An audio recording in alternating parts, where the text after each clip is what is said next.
Now, we talked to political analyst Prof James Chin about how he thinks the results will play out. He delves into the sentiments at hand and if there's a potential shift in state seat distribution. A lot of people will argue that this coming Saturday you will see a status quo, 3 states for Pakatan/BN and 3 states for Perikatan, but that is not how you look at it. The proper way to look at the results is you look at the pattern of the Malay voters.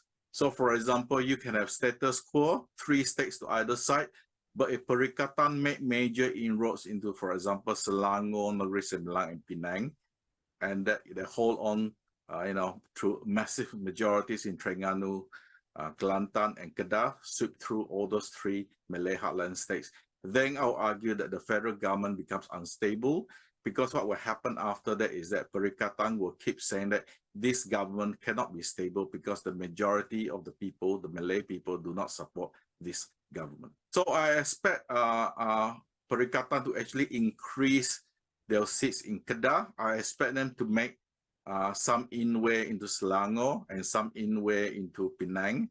Negeri Sembilan, I think, is a bit hard for them to take, but I expect them to sweep through Kelantan and Terengganu.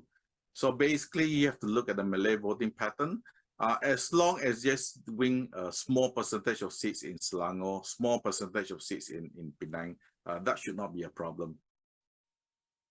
James also discusses the likely impact, if any, of tomorrow's state election results on the federal government.